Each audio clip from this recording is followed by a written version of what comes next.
Steve McQueen morreu hoje aos 50 anos. Steve McQueen foi um ator lendário.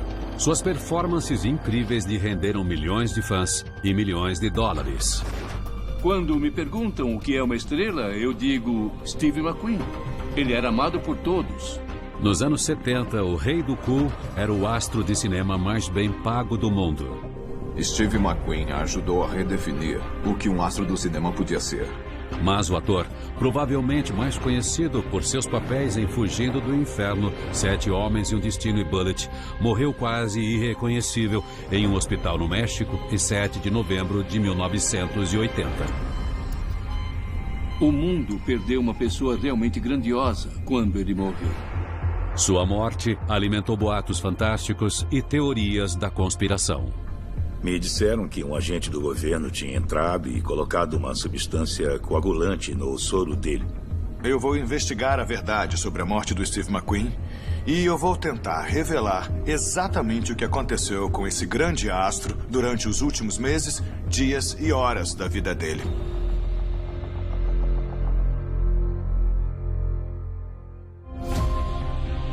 O renomado patologista forense Dr. Michael Hunter já realizou milhares de autópsias. Hoje ele é o legista-chefe de uma das maiores cidades dos Estados Unidos, investigando mortes suspeitas. Eu tenho aqui os documentos médicos do Steve McQueen e suas radiografias. Com isso e com os relatos de testemunhas, vou poder investigar o motivo verdadeiro por trás da morte dele. Outubro de 1979, Chicago, Illinois, um ano antes de sua morte. Steve McQueen está sob os holofotes de Hollywood há mais de 20 anos. Aos 49, ele ainda é um dos astros mais populares do mundo, mas ao gravar uma cena de seu filme mais recente, Caçador Implacável, ele sente falta de ar e tem uma violenta crise de tosse. Em algumas cenas, ele estava tão fraco que dá para notar. Assistindo ao filme, ele parece abatido, parece pálido, parece doente. Apesar dos relatos de que o Steve não estava bem naquela filmagem, os registros do Steve no ano anterior à morte dele dizem que ele estava em boa forma para um homem de 1,72 com quase 50 anos. Ele era muito dedicado à prática do karatê, o que tende a preservar a saúde cardiovascular e a aumentar a resistência, força e flexibilidade. O Steve e eu treinávamos juntos e, obviamente, ele era excepcional. Ele tinha um ótimo físico. Além de manter a forma para os filmes, Steve tem outro motivo para se cuidar: seus filhos. Os filhos do Steve, o Chad e a Terry, eram tudo para ele. E eles eram, provavelmente, as duas coisas que o mantinham mais centrado e que ele mais amava. Steve faz questão de que seus filhos se sintam amados e protegidos e quer lhes dar a infância idílica que ele mesmo nunca teve. Terence Steve McQueen nasce em 24 de março de 1930 em Beech Grove, Indiana. Seu pai, William Terence McQueen, um piloto de acrobacias, abandona sua mãe, Julianne, quando Steve nasce. A mãe dele era uma prostituta, uma mulher da vida, como elas eram chamadas. E o nascimento dele foi um acidente. Julianne tem uma série de relacionamentos com homens abusivos. Pelo menos um desses homens aproveitou a oportunidade para espancar o jovem McQueen. Desde criança, Steve aprendeu a importância de se defender e desconfiar do resto do mundo e nunca perdeu isso. Em sua adolescência conturbada, Steve entra para gangues, foge com o circo e vai morar nas ruas. Ele se metia em brigas o tempo todo. Ele roubou muitas lojas, cometeu assaltos. Steve é enviado ao reformatório Boys Republic, onde tentam controlá-lo, mas ele insiste em fugir. Ele era um rebelde, um valentão. E isso aumentava a sua aura de mistério. Mas sua famosa aura de mistério pode ter uma explicação bem mais fisiológica. Eu vejo aqui no histórico do Steve que quando ele tinha 7 ou 8 anos, ele teve uma crise de mastoidite. É uma infecção bacteriana grave que afeta o osso mastoide atrás da orelha. Normalmente, isso pode ser tratado com antibióticos. Caso contrário, pode causar perda de audição. Pelo que sabemos, o Steve não foi levado ao médico e teve uma perda de audição parcial no ouvido esquerdo. Às vezes as pessoas falavam alguma coisa e ele simplesmente ignorava e continuava andando, sabe? De alguma forma, isso fez dele o Steve McQueen, o Sr. Cool. Muitos acreditam que a surdez foi responsável por outra característica marcante de Steve. O famoso olhar cerrado do Steve, aquela expressão intimidadora que ele tinha, vinha da necessidade de se concentrar para escutar o que estavam dizendo. Então, a surdez de Steve pode ter lhe ajudado a ganhar o título de Rei do Cool.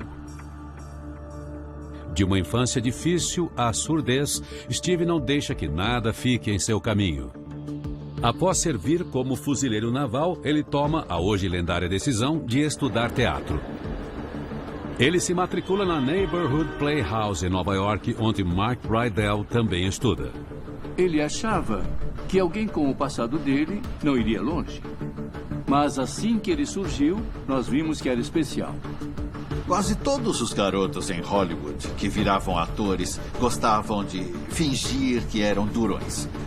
Mas ele era de verdade. Ele era incrivelmente competitivo. Ele queria mostrar para os outros o tempo todo que tinha chegado lá. É com o grande sucesso, A Bolha, que ele deixa sua marca em Hollywood. É como se fosse uma massa que não para de crescer e crescer.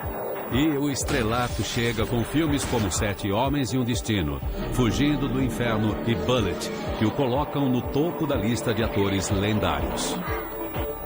Você cuida do seu lado da rua e eu do meu. Quando a câmera olhava para o Steve McQueen, ela não via delinquência, raiva, frustração. Ela via uma linda personalidade única e talentosa. Nos filmes do Steve, ele fazia papéis fisicamente exigentes. E isso pode ter afetado muito o corpo dele. Os registros médicos afirmam que ele tinha politraumatismos. Em outras palavras, ele tinha diversas lesões traumáticas por todo o corpo. E essas lesões são consistentes com as pancadas e arranhões que deviam ocorrer durante as filmagens e em acidentes automotivos. Mark Rydell dirigiu seu grande amigo Steve no filme de 1969, Os Rebeldes.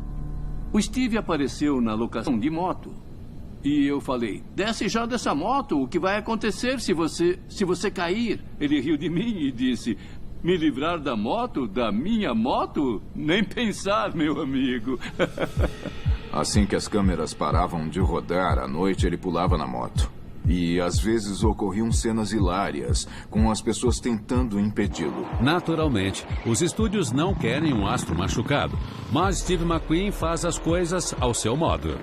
Eu li em algum lugar que eles querem te proibir de correr, é verdade?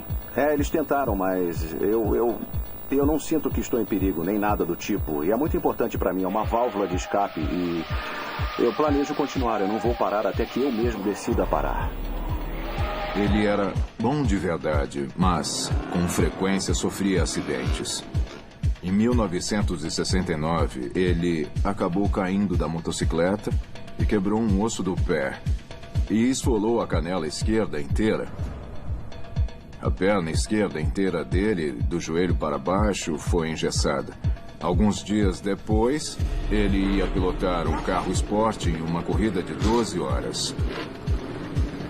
Quando ele finalmente saiu do carro, depois das 12 horas, a perna esquerda dele estava um bagaço. Tinha sangrado por baixo do gesso. Parecia um filme de terror.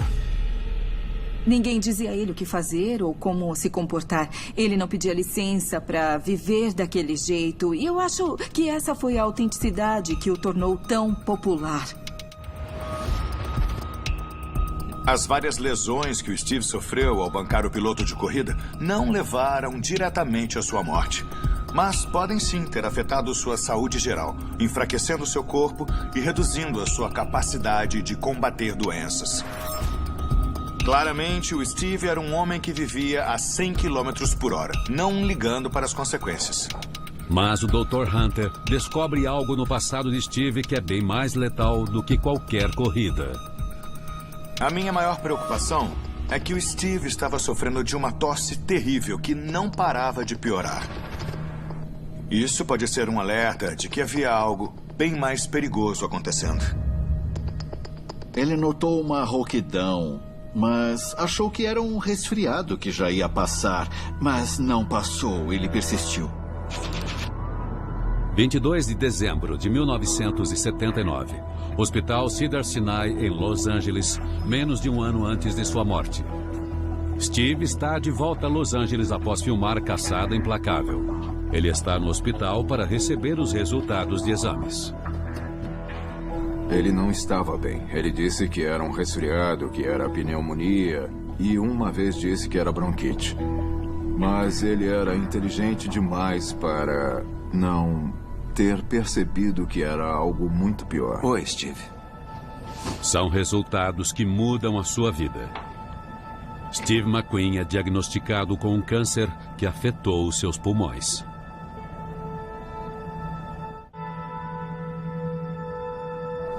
Dá pra ver nas radiografias do Steve, feitas vários meses antes da morte dele, que o câncer tinha se instalado no pulmão direito e estava se espalhando agressivamente. Ao buscar uma explicação para um câncer que envolve os pulmões, minha primeira pergunta é: o paciente fuma? O histórico médico do Steve afirma que antes do diagnóstico, ele era um fumante crônico de 2 maços a 5 maços por dia quando estava estressado. Isso dá cerca de 100 cigarros por dia, o que é uma quantidade impressionante. Fumar é parte da mística hollywoodiana de Steve. Ele faz muitos comerciais para cigarros. Quando eu estou filmando, eu gosto de dar um tempo, pensar um pouco. Tem um filtro inteligente e um sabor incomparável. O Steve McQueen fumava em uma época em que todo mundo estava parando porque ficou claro que fumar aumentava o risco de câncer. Mas ele nunca parou. Ele era rebelde.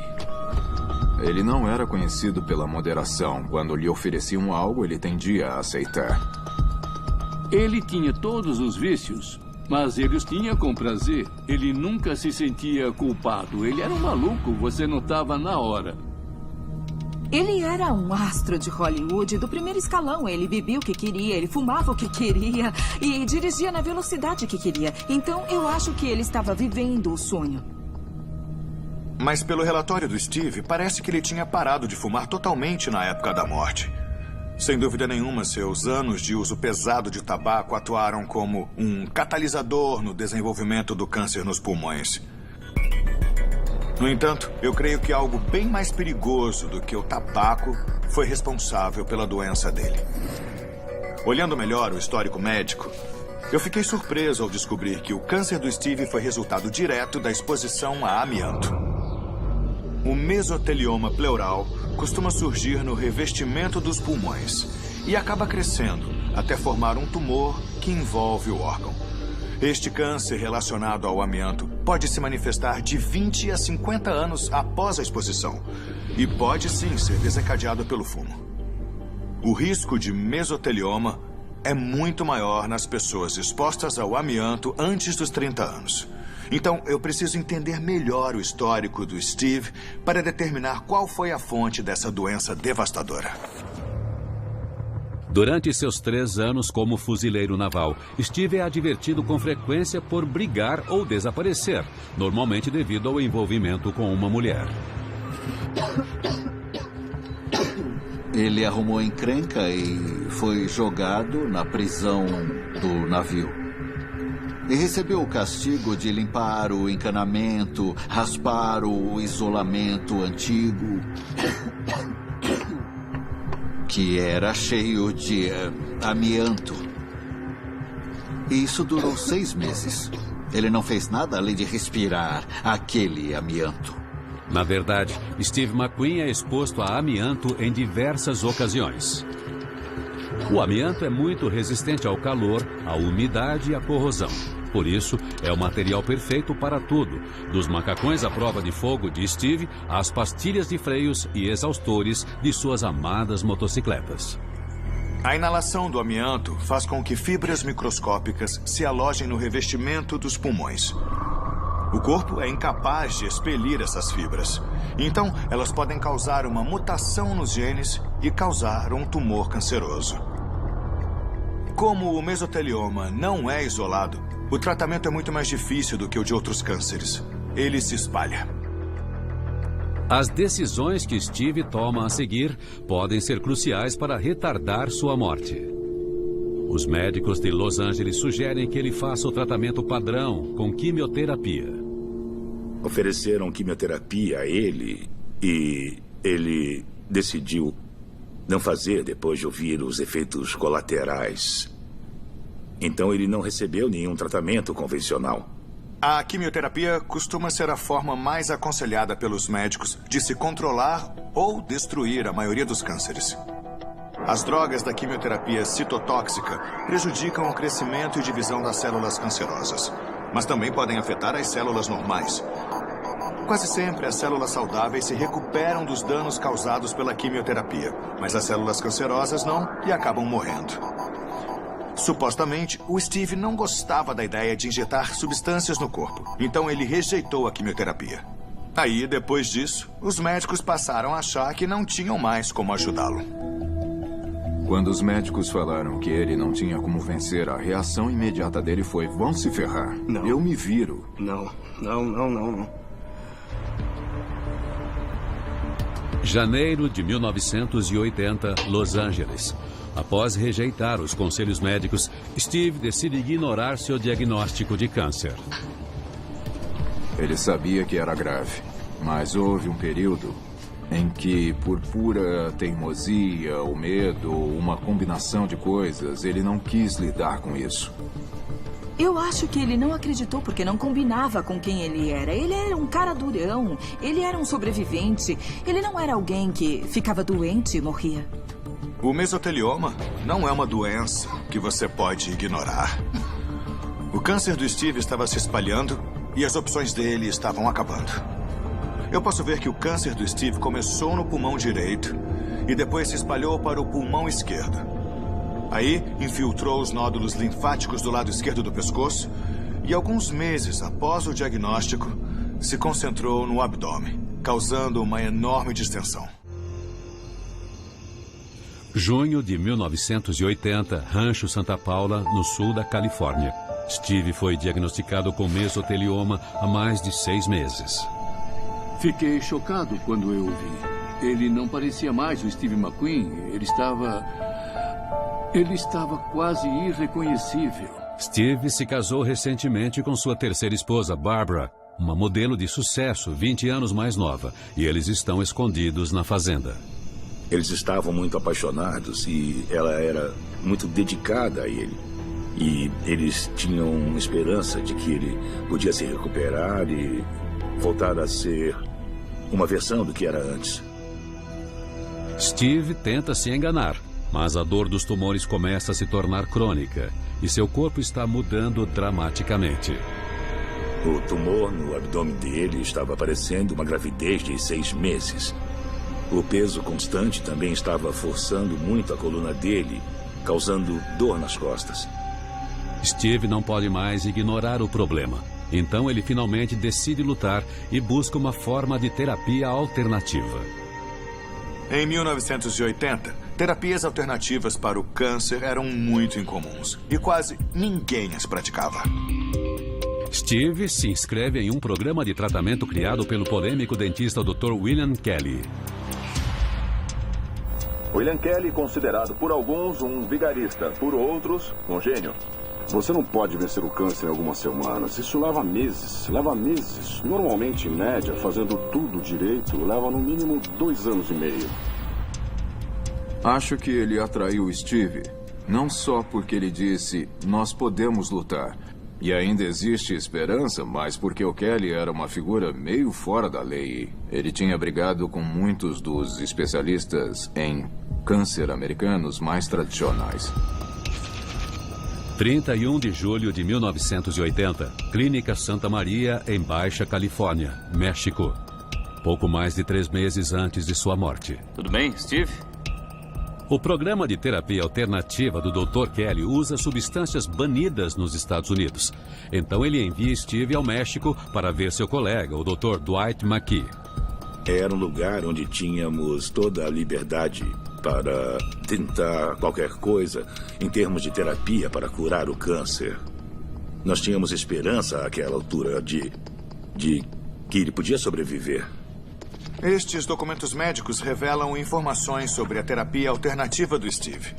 E um dos tratamentos mais estranhos era a administração de lavagens intestinais com café. Acreditava-se que isso estimularia o cólon e o fígado a processar as toxinas. Eu não estou convencido de que as mudanças na flora bacteriana do Steve o ajudaram a combater o câncer. Mas algumas partes do regime de tratamento podem ter ajudado um pouco. O Steve tomava cerca de 100 comprimidos por dia como parte do programa Kelly. Eram todos suplementos. Fazia lavagem intestinal com café todos os dias. As pessoas veem essas lavagens como algo estranho. Por que alguém faria isso? Mas o Steve as esperava ansiosamente. Ele também come frutas e legumes orgânicos e consome vitaminas de frutas regularmente. Os suplementos e vitaminas forneciam a nutrição necessária. E acredita-se que podem fortalecer o sistema imunológico. Isso pode ter deixado o corpo do Steve mais forte, mais resistente e mais capaz de enfrentar o câncer. Não se sabe se a Leatril é parte do tratamento. Essa droga, é claro, tem causado muita polêmica nos Estados Unidos. O relatório hospitalar do Steve indica que ele recebeu injeções de Leatril. A Leatril é uma forma de uma substância natural chamada amidalina, que é encontrada em nozes cruas, nas sementes de várias frutas e na semente do damasco. Ela era, e ainda é, tão polêmica porque contém cianeto, que é um veneno. Como resultado, a Leatril foi banida nos Estados Unidos. Mas há um lugar onde a Leatril ainda é legal. No México. Pessoas ricas pagavam milhões de dólares na esperança de salvar a própria vida. Quando você tem dinheiro, você daria tudo o que tem a eles para receber de volta esse dom da vida. Na minha opinião, a Leatril não deve ter causado a morte dele. No entanto, a dose altamente concentrada de cianeto na Leatril pode ter afetado a oxigenação do organismo, dificultando muito a respiração dele, em vez de combater o câncer. Outubro de 1980. Após 3 meses de terapia alternativa, o Dr. McKee acredita que Steve começou a melhorar. Obrigado. Nós fizemos uma radiografia do peito logo depois que ele chegou e fizemos outra logo antes dele partir. Dava para ver que o tumor no pulmão tinha diminuído consideravelmente. Que bom, que maravilha. Se era verdade que o tumor do Steve tinha diminuído como o Dr. McKee acreditava, seria algo extraordinário e muito incomum. Qualquer que fosse o seu estado, a imprensa logo fica sabendo dos tratamentos alternativos de Steve. Muitas pessoas dizem que o suposto tratamento que o ator Steve McQueen está recebendo em um hospital no México não passa de uma fraude. Os tabloides dançaram de alegria. Afinal, era um grande astro de Hollywood, vivendo um drama médico em uma clínica mexicana. E a opinião pública ficou polarizada. Alguns achavam que ele estava louco e outros lhe davam crédito pela coragem de fazer algo que outras pessoas não teriam feito. A primeira esposa dele, Neil, pensou seriamente em organizar uma operação de resgate para literalmente pegar Steve, colocá-lo num helicóptero e levá-lo para a segurança de um hospital tradicional. Ele foi ridicularizado pela mídia, mas por achar que estava certo, ele não se deixou abalar e foi até o fim. E é isso que resume a personalidade do Steve McQueen. Steve finalmente concorda em dar um depoimento à imprensa mundial. O ator de 50 anos está fazendo um tratamento há mais de 3 meses neste hospital, no México. Pela primeira vez, Steve McQueen falou. Um médico levou o microfone até o seu quarto. O México está mostrando ao mundo uma nova forma de combate ao câncer através de terapias metabólicas não específicas. Obrigado por ajudar a minha vida. Deus abençoe a todos. Steve McQueen. O Dr. Kelly, o responsável pelo plano de tratamento de Steve, faz a sua própria divulgação. O senhor alega que está progredindo bastante na cura. Bem, estamos fazendo um ótimo progresso. O Steve McQueen veio a público e desafiou o sistema de saúde do nosso país. 28 de outubro de 1980, Rancho Santa Paula, no sul da Califórnia. Pouco mais de uma semana antes de sua morte. Para fugir da cobertura da imprensa sobre a sua doença, Steve e Barbara retornam ao refúgio de seu lar. Eles são acompanhados pelo Dr. Dwight McKee, Tina, a técnica metabólica de Steve, e sua enfermeira, Annie, que o ajudam a continuar lutando contra o câncer. Ele estava reagindo, mas não estava ganhando peso, não estava ficando mais forte. Toda a energia física dele era usada no combate ao tumor. Steve sente dores cada vez mais fortes. O desconforto causado pelo enorme tumor em seu abdômen é a maior dificuldade. A ideia de estar com aquela barriga enorme e dilatada era ofensiva para ele em muitos sentidos diferentes. Ele queria literalmente cortá-la fora. Steve considera fazer uma cirurgia para removê-lo. Nos anos 80, a cirurgia não era a terapia mais indicada para pacientes com câncer avançado. Em primeiro lugar, é muito difícil remover mesoteliomas. E em segundo, uma operação assim tão invasiva pode ser fatal.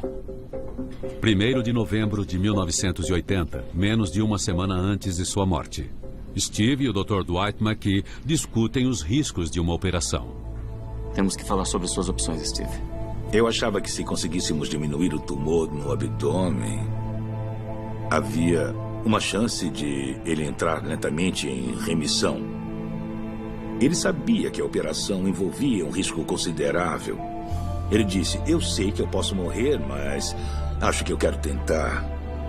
E isso combinava com a personalidade do Steve. Era tudo ou nada, sabe? Me mate ou me cure. 5 de novembro de 1980, Clínica Santa Rosa, em Juárez, México. 2 dias antes de sua morte. Steve aguarda uma operação que promete aliviar a dor e o desconforto causados pelos seus enormes tumores. Eu sabia que os cirurgiões americanos nem tocariam nele. E eu conhecia um cirurgião mexicano em Juárez que tinha operado vários dos pacientes do Kelly que tinham tumores enormes. E eles tinham se recuperado. Steve tem o apoio da esposa Barbara e de seus filhos Chad e Terry do seu primeiro casamento. Tudo certo? Quando ele chegou à Clínica Santa Rosa, a frequência respiratória dele estava altíssima. Ele estava respirando 32 vezes por minuto. A taxa normal é entre 14 e 16 vezes por minuto. Então, ele estava respirando muito rápido. Às 8 da noite, Barbara, Terry e Chad se despedem. Steve precisa descansar. Amanhã é o dia de sua grande operação. E Steve, sua família e a equipe médica têm esperanças de que ele sobreviva. Steve McQueen tinha um câncer chamado mesotelioma pleural. Ele tinha se espalhado dos pulmões para o pescoço, por todo o abdômen, e estava envolvendo a maior parte dos órgãos principais. Aí ele decidiu fazer uma operação para remover os tumores salientes. Mas operar um paciente de câncer em estado tão avançado era altamente arriscado. 7 da manhã de 5 de novembro de 1980, menos de 24 horas antes da morte de Steve. O Dr. César Santos Vargas, um especialista em coração e rins, está pronto para realizar a cirurgia. Steve está sendo preparado para entrar na faca. O Dr. Vargas disse a ele que ia abrir seu abdômen e resolver com segurança a maior parte possível do tumor. Depois que o Steve decidiu que faria a cirurgia, ele nunca mais hesitou. A caminho da cirurgia, Steve faz sinal de positivo para o Dr. Vargas, desejando-lhe sorte.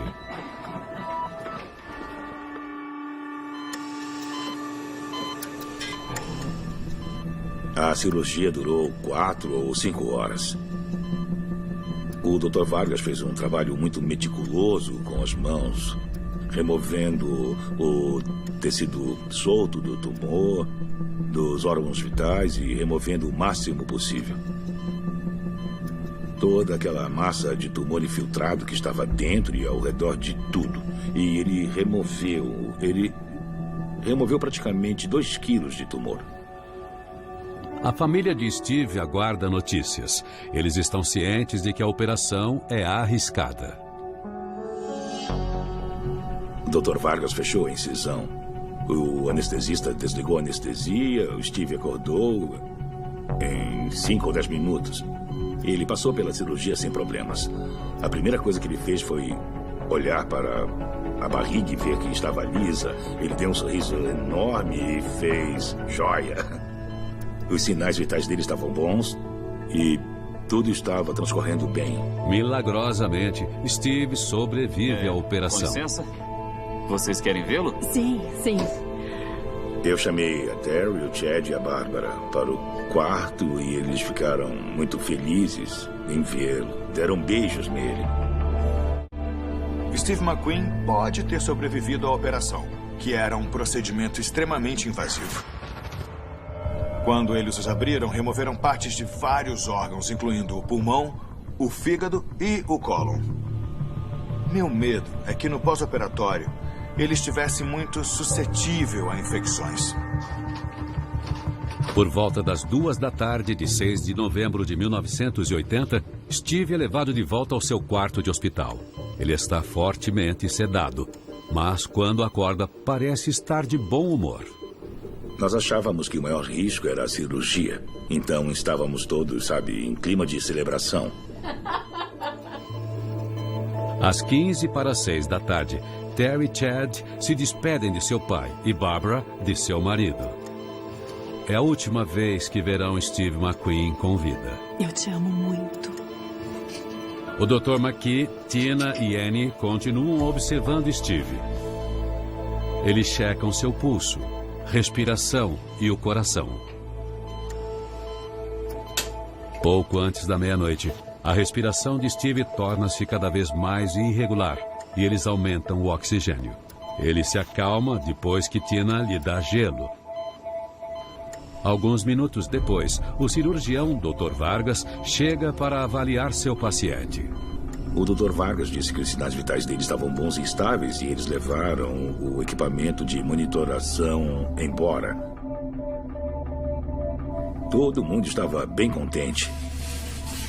É intrigante que depois de uma cirurgia como aquela, o cirurgião tenha removido o equipamento de monitoração. Isso tornaria muito difícil detectar qualquer mudança na condição do Steve. Por volta das 2h, Tina e Annie estão exaustas. Então, elas se sentam e logo caem no sono. Em seguida, o Dr. McKee faz o mesmo. Por volta das 3h, eu percebi que tinha cochilado por alguns minutos. Eu olhei para o Steve e ele não parecia bem. Então eu chequei e vi que ele não estava respirando e não tinha pulso. Eu acordei a Annie e a Tina e liguei para o Dr. Vargas. Eu comecei a reanimação cardiopulmonar.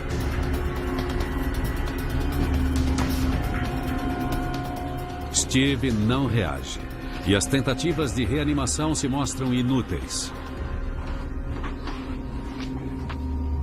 Como sinais vitais continuam ausentes, Steve McQueen é declarado morto às 3h50 de 7 de novembro de 1980. 4h, Barbara está hospedada em um hotel próximo à Clínica Santa Rosa.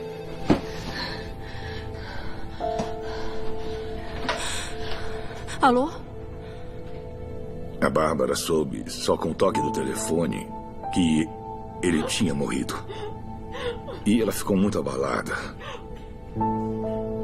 Eu tinha me apegado ao Steve e queria muito vê-lo se recuperar. Foi um dia triste. Eu perdi um amigo com quem eu cresci e de quem eu era muito próximo. Um grande e profundo talento. Um cara gentil e amoroso. Steve McQueen morreu hoje aos 50 anos. Ele foi operado ontem e faleceu hoje. Embora o câncer do Steve estivesse avançado, eu não acho que ele o tenha matado diretamente. Eu acho que existem muitos outros motivos possíveis para a morte dele. Em casos de morte súbita, uma das primeiras coisas que o patologista investiga é uma embolia pulmonar. É quando um coágulo se forma nas veias das pernas, se solta e viaja rumo ao coração, até a artéria pulmonar, obstruindo a artéria e fazendo o coração parar. O Dr. Vargas disse, olha, os leitos das unhas estão rosa. Foi uma embolia pulmonar. Para mim, não houve tempo suficiente para uma embolia pulmonar. Isso aconteceu logo depois da cirurgia. E, normalmente, a embolia pulmonar ocorre dias ou semanas depois de uma intervenção como essa. No entanto, considerando o câncer avançado, é possível que ele tenha desenvolvido uma trombose venosa profunda ainda antes da cirurgia. Ele pode ter sofrido uma embolia pulmonar, é impossível descartar. Em uma reviravolta curiosa, o homem responsável pela terapia alternativa de Steve, Dr. Kelly, tem uma história bem diferente. Ele insiste que a morte de Steve McQueen foi resultado de envenenamento. O Dr. Kelly disse que um agente do governo tinha entrado e colocado uma substância coagulante no soro dele. A teoria defendida por Kelly dizia que, como resultado disso, surgiu um coágulo dentro ou perto do coração e ele teve um ataque cardíaco.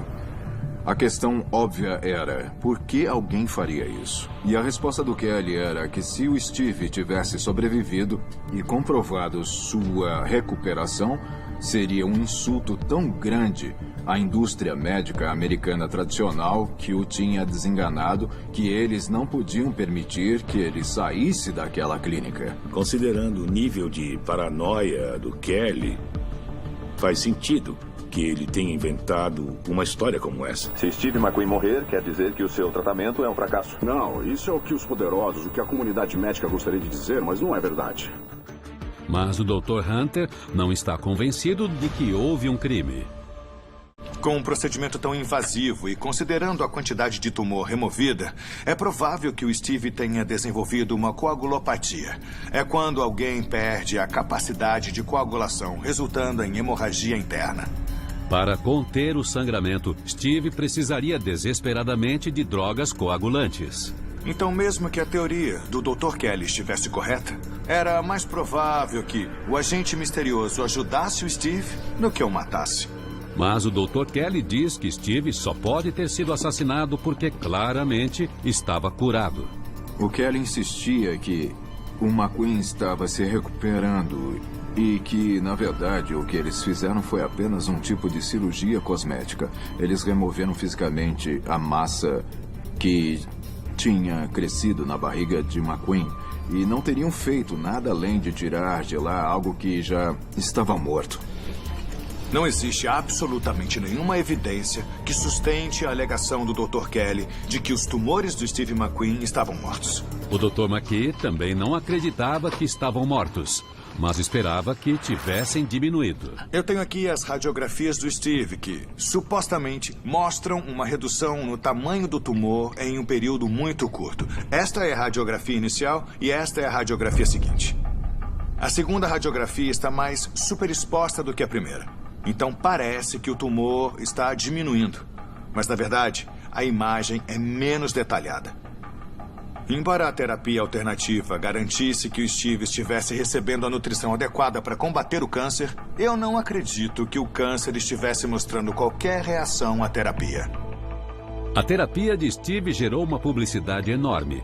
E, apesar de tudo, o Dr. Kelly continuou oferecendo o programa Kelly por mais 10 anos. Ele morreu em 2005. Então, se a terapia alternativa não salvou Steve e o câncer não o matou diretamente, qual foi a causa de sua morte? Sem dúvida, eu questionaria o atestado de óbito. Na primeira linha, ele diz infarto agudo do miocárdio, que é um ataque cardíaco. E sim, o tumor e a cirurgia teriam colocado o coração sob muita pressão, mas nada indica que ele tenha sofrido um ataque cardíaco. Então, se Steve não morreu de ataque cardíaco, o que o matou? Claramente, o mesotelioma de Steve tinha se espalhado muito além de seus pulmões quando ele morreu. Também estava no pescoço, no abdômen, no fígado, na bexiga, no reto e no intestino. Para remover todo esse tumor, a cirurgia foi extremamente invasiva. Além disso, ele tinha câncer envolvendo os pulmões. Isso aumentava muito o risco de infecção. Então, eu acredito que o Steve desenvolveu uma pneumonia, que é quando os alvéolos pulmonares se enchem de pus. A pneumonia teria danificado ainda mais o revestimento das vias aéreas, provavelmente resultando em infecção do sangue ou septicemia, que continuaria reduzindo sua capacidade respiratória. Então as complicações pós-operatórias do Steve McQueen eram numerosas. A remoção daquele tumor invasivo causou o surgimento de uma coagulopatia com hemorragia interna, o desenvolvimento de uma pneumonia e, provavelmente, uma septicemia. Ou seja, era um procedimento com preço muito alto e poucos benefícios, que colocou Steve em um caminho sem volta. No fim, diversos órgãos entraram em falência. Ele desenvolveu um edema pulmonar, ou excesso de fluidos nos pulmões, o que reduz a capacidade de oxigenar o sangue adequadamente. Por isso, ele fica inconsciente e sofre uma parada cardiorrespiratória e acaba morrendo. Na minha opinião, o Steve não iria sobreviver ao mesotelioma, mas o procedimento cirúrgico tanto facilitou quanto acabou acelerando a morte dele. Uma vez, Steve McQueen disse que se fizessem um filme sobre sua vida, ele deveria se chamar Fugindo do Inferno. Ele tinha escapado de uma infância difícil. Tinha escapado de acidentes de carro e moto. Ele tentou escapar do câncer, mas foi a única coisa da qual não conseguiu escapar. Eu tenho muito carinho e admiração pela coragem dele, pela tenacidade dele. Ele realmente aguentou firme e fez tudo o que podia para melhorar. Ele dizia com frequência que ia morrer jovem. Então ele tinha que aproveitar, tinha que pisar fundo e ver o que acontecia. Eu tenho muito orgulho de ter conhecido Steve, muito orgulho de ter dirigido Steve. E acho que o mundo perdeu alguém grandioso quando ele morreu. Versão brasileira, Vox Mundi.